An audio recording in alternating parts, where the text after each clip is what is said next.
our rubbing redbreast is a pint of cream for ye. Because if you don't have it, them dratted coltits will. Dang pesky varmints. Here it is. Come on, me old darling. Sup up. That's it, dear. Steady. There you are. That should do you greedy buzzard. Right.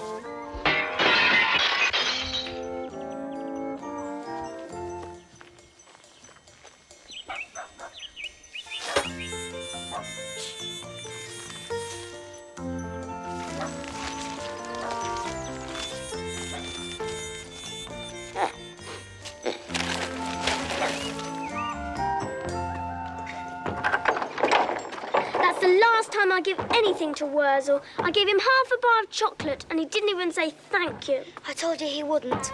I don't know why you bother. It's Saturday. He always sulks on Saturday. He's not sulking, he's reading. Reading? Oh, hello. I never knew you could read, Worzel. Of course I can read. Well, you suppose I could if I knew where my reading net had got to. I expect that farmer's wife took it. Bolted up in the pot, most likely. You probably had it for your supper. Revolting. Anyway, I ain't reading, I was looking. Looking at a famous painting, so I am. That's not a painting, that's a photograph. Or is it? Yeah, well, look where it is. Have a look. Go and sit yourself down in an easy chair. That's it. It's Aunt Sally. Aye, they put her picture in the newspapers. On account of her being so handsome, I expect. Listen.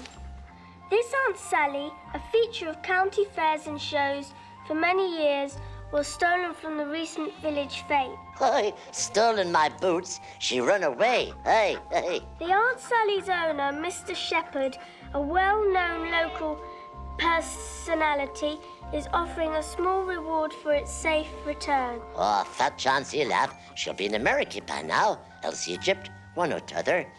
She'd be a princess with flowers in her hair. She won't have no time for a stupid old scarecrow, I don't suppose for a minute. Poor old Worzel. Do you miss her? Miss her? Why should I miss a bit of wood? Because that's all she is. I wonder how big the reward is. I don't care if it's £1 million. If we find Aunt Sally, we're not telling horrible old Mr. Shepherd. We're telling Worzel. If you should happen to see her lying in a ditch somewhere, you just tells her that there's a nice warm burn up here at Scatterbrook. Mark. I didn't hear anything. Of course you didn't. You haven't got scarecrow ears. Because if you had scarecrow ears, you could hear worms coming up. Someone's coming. John? Sue? Ah, there you are. What are you hiding away in here for, then? We're playing at houses, Mr. Braithwaite. Well, you should be out in the fresh air on a day like this.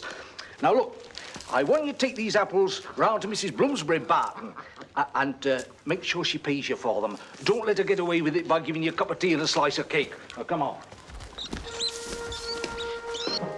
Oh, have we got rats in here, then? Must have heard me talking about cake. Let's fix him. Come on.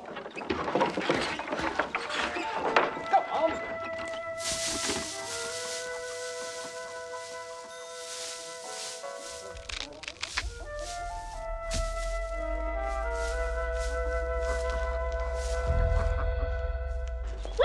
Well, what a good thing I saw you. Now, I've saved you all the trouble of going round to the front door. Put the apples on the table, will you, John? No, dear, not on the polished one, on the silver tray. That's it. Right, now, Susan, if you'll ring that bell, we can have some tea and cake. You do like cake, don't you? Yes, Mrs. Bloomsbury. Right, sit down, children. I must ask you to thank Mr. Braithwaite very much for the apples. It was so thoughtful of him to send them over. He did say something about paying for them. Oh, did he? Well, now, where's my new checkbook? Well, never mind. We'll have tea first. Oh, and by the way, you may find my new housemaid a little strange, but I must ask you not to stare at her, because she takes offense very easily. Come in. Now, remember, no staring.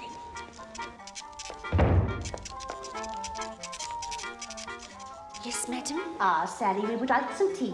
Yes, madam. Indian, not China. Yes, madam. And cake. No, madam. But I only had one slice. What's happened to it? Mice, madam. And what's wrong with you, may I ask? Haven't you ever heard a housemaid hiccup before? That'll do, Sally. We'll have chocolate biscuits instead. Yes, madam.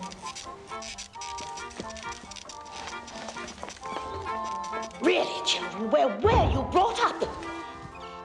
No. Yes, we've got to. We're not going to tell him. Yes. It's bad manners to whisper. Yes, Dad. If you've got anything to say, you say it out loud. Yes, Dad.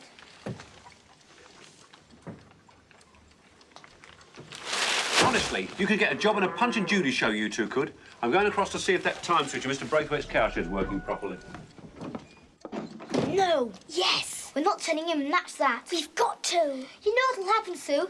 He'll go over there and start making trouble, and we'll get the blame for it. We've got to. He's been looking for her everywhere. Let him go on looking, then. You are horrible. All right, I'll go and tell him myself, and you can keep out of it. I'll tell you what we ought to do. Go and tell Mr. Shepherd. Then we'll get that reward. If you dare go near Mr. Shepherd, I'll never speak to you again as long as I'll live. And I'll bash you. Morning, Mr. Braithwaite. Oh, Sue. Worzel, can you hear me? Oh, Worzel, don't sulk. I've got something to tell you. Oh, I see. Look, I'll whisper it. Aunt Sally is at Mrs. Bloomsbury Barton's house.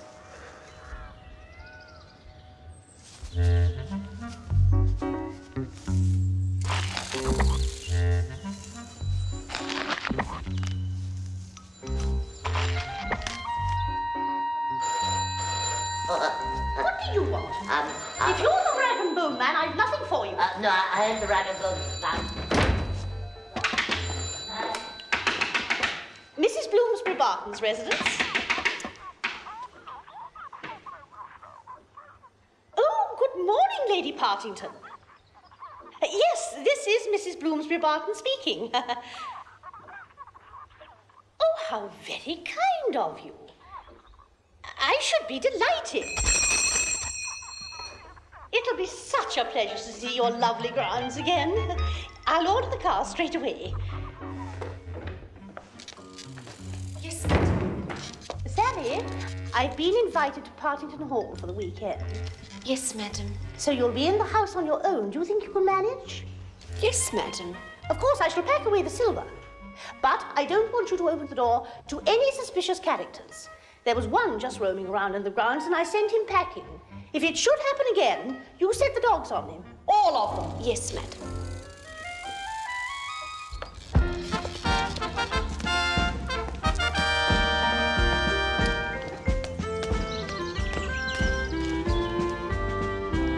Thank you, Humphrey.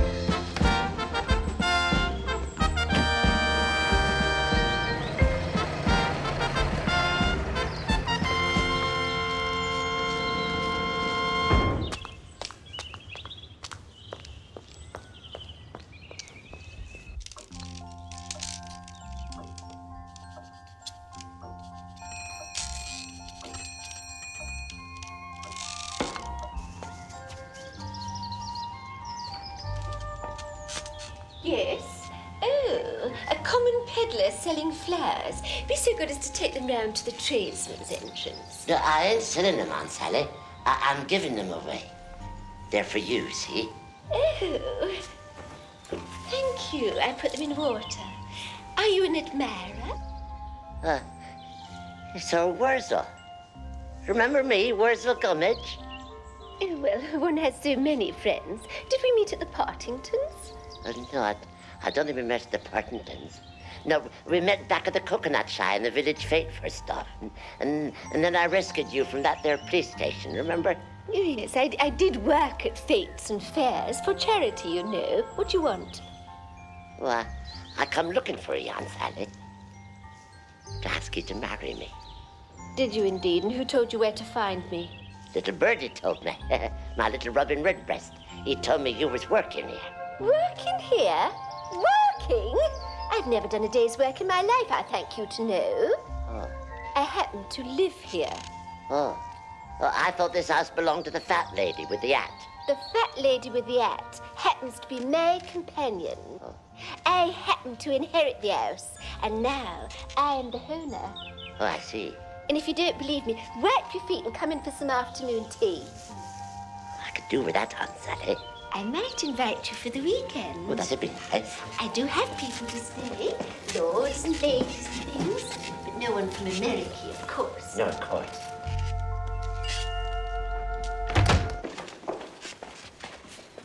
Oh, I've been in this room before, so I have. When that daft old woman thought that I was the handyman. There's other furniture in there. Yes, and it's all mine. Oh, You can sit on a chair if you like. Put your feet up on one of them tables. what about my tea? I shall have to prepare it myself. Oh. I've given all my servants the day off. Oh, I see. Will you excuse me, Mr. Gummidge? Delighted, Miss Aunt Sally.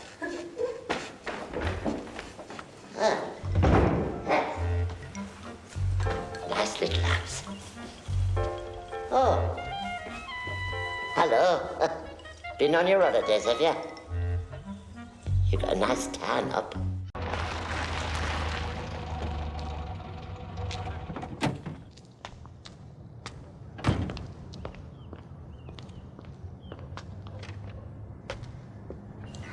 I wonder what he's doing.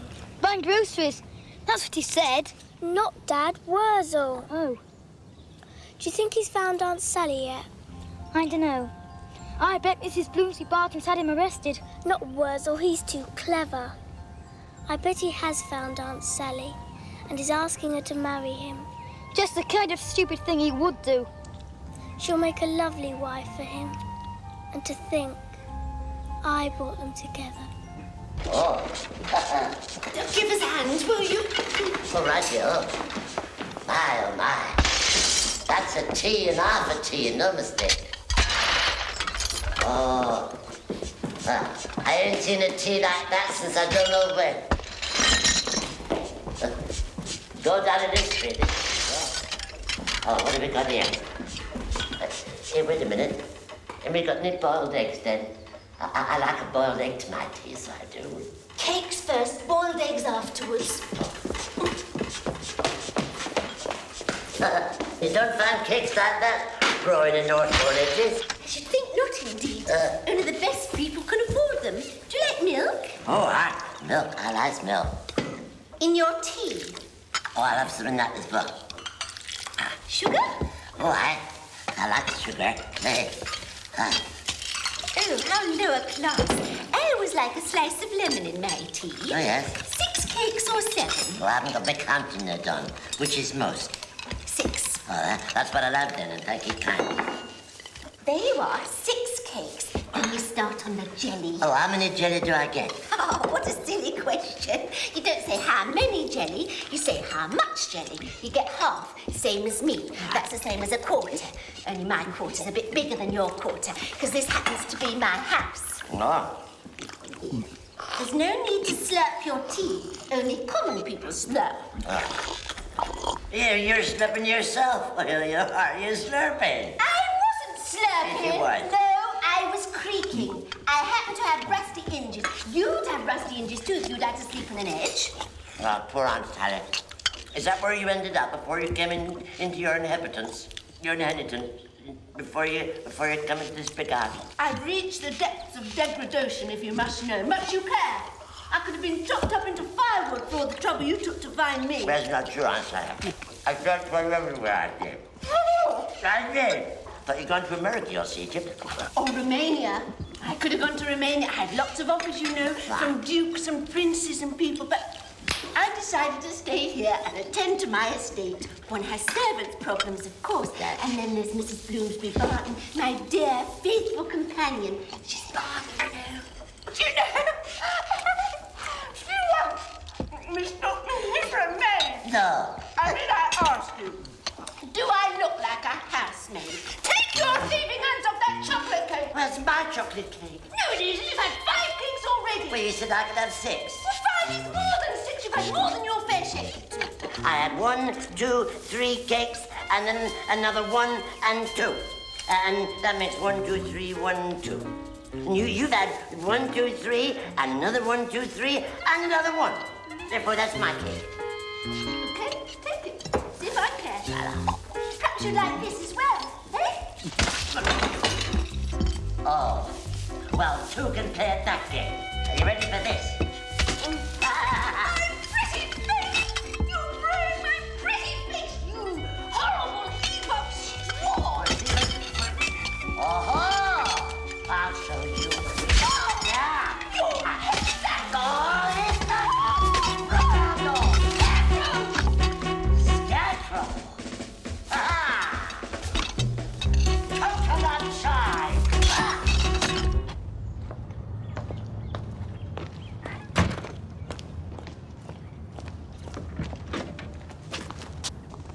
Sit down properly.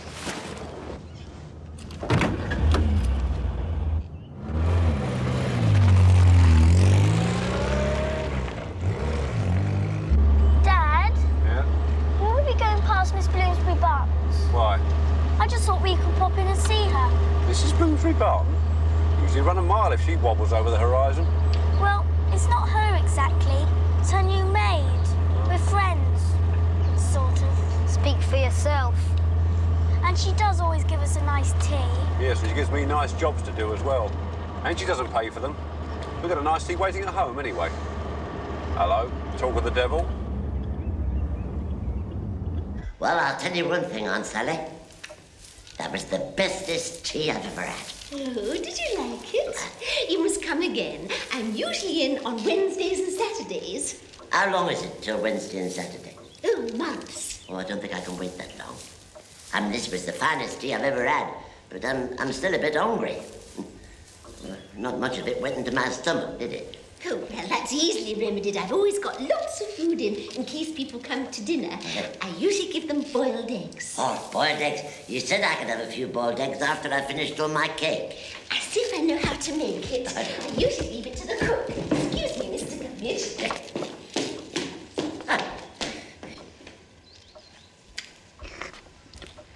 Sorry, Mrs. Bloomsbury Barton. I reckon you're going to need a new gearbox. Oh, how very tiresome. Humphrey, run down to the village garage, will you, and see if you can find a good second-hand gearbox. How long is it going to take? Well, it's a mechanic's job. Take hours. But it can't take hours. I'm due at Partington Hall. Well, give you a lift, I suppose. In that, I'd sooner arrive in a dust cart. No, you can give me a lift back to Bartington House, and I shall telephone from there for a hire car. There we are. 24 boiled eggs and a loaf of bread cut into soldiers. What you doing there? I'm going to ask you to marry me, Aunt Sally. Don't be ridiculous. Besides, your boiled eggs will get cold. Aunt Sally, I worship the ground that you walks on. And I humbly ask you for your hand in marriage. But you're only a silly scarecrow. I am an Aunt Sally. I've been exhibited in the best fairgrounds in England. I've had wooden balls thrown at me by the landed gentry in person.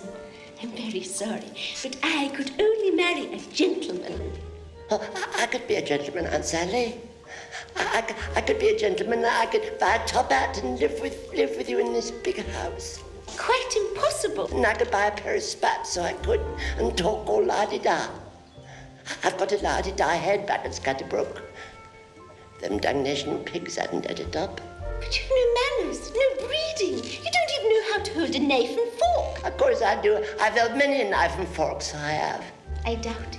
I doubt whether you could even eat a boiled egg like a gentleman. I can eat a boiled egg like the highest-born gentleman who ever lived. Then do it. All right. Eat the boiled egg like a gentleman. Yes.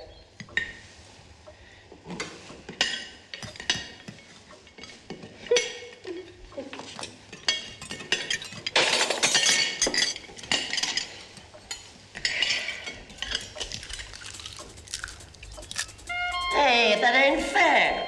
That's not a boiled egg at all, it's a raw egg. I'm terribly sorry. I couldn't get the eggs into the kettle. You've been having all Worzel on, is what you've been doing, telling me to eat boiled eggs like a gentleman when they're raw eggs. Ain't fair. I'm gonna have a sulk. Gentlemen don't sulk. I ain't a gentleman, I's a scarecrow. That's right. A stupid stupid, ignorant, old scarecrow. I don't know what you are, don't you? You're just a worm-eating piece of old furniture. What did you just call me? I beg leave to ask. I said you were a worm-eating piece of old furniture, a witch's broom, a stick with a no-scissored handle, a mouldy old coconut shard.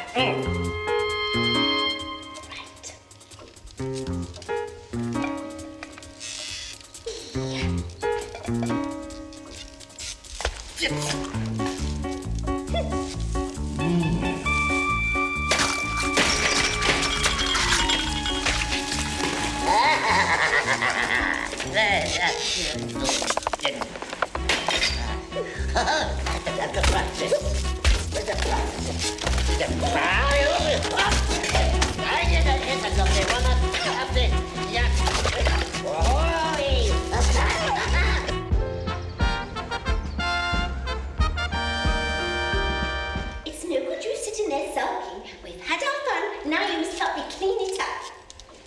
Worzel Gummidge, there's work to be done.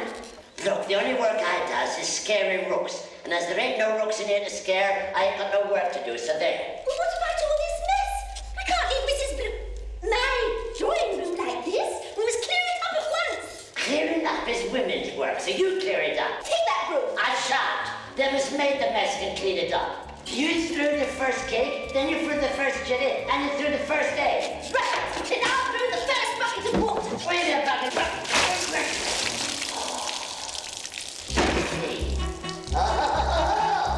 All right. The fun and games is one thing, but getting my straw wet's another. Up over here. If you ruin my pretty face, I'll set you on fire. Oh, yeah. If you'll just come in for a moment, Mr. Peters, the hire car may not be available for the afternoon, in which case I shall have to ask you to drive me down to Partington Hall. I shall tell Lady Partington I've had to borrow the gardener's car. You won't mind, I'm sure.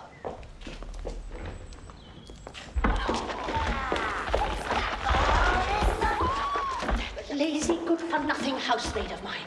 The moment my back is turned, she's in there watching television. I bet she's sitting there with her feet up.